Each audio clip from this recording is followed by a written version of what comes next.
In the name of Allah subhanahu wa ta'ala, the news headlines. Maulvi Nuruddin Azizi, the Minister of Industry and Commerce, has paid an official visit to India. The Deputy Administrative Chief of the Prime Minister's Office called for mutual respect among nations. And a large scale of fire in Japan.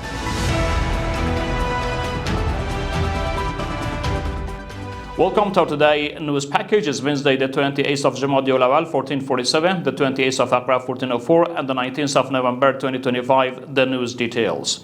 Maulvi Nuruddin Azizi, the Minister of Industry and Commerce, has departed for India at the head of a delegation aiming to activate and make effective use of the capacities of Chabahar Port, attract Indian investment in the transit route, and enhance bilateral trade.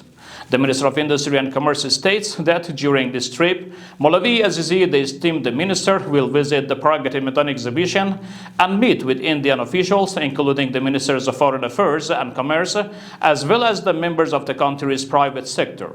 The focus of the discussion will include the expansion of economic cooperation, facilitation of trade relations, creation of joint investment opportunities, and strengthening Afghanistan's role in the regional transit corridors.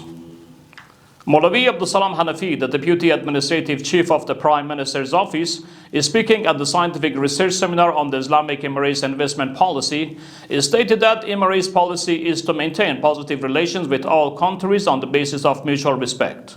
Maulvi Hanafi added that war benefits no side, and that issues should be resolved through reasonable and logical framework founded on mutual respect and win-win solutions. He further stated that Afghanistan has not attacked anyone. However, in the event of the aggression against the country's territory, defense is an Islamic, national, and international right. The news continuation.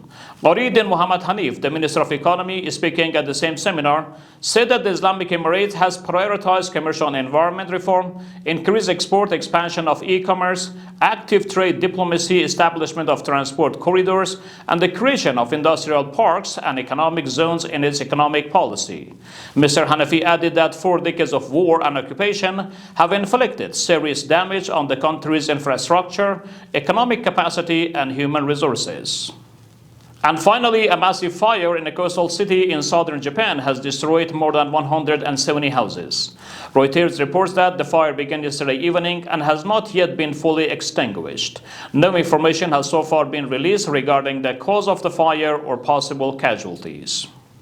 We have reached the end of our news program. Further informative materials are available on social media and platforms. Wassalamu alaikum wa rahmatullahi ta'ala wa barakatuh.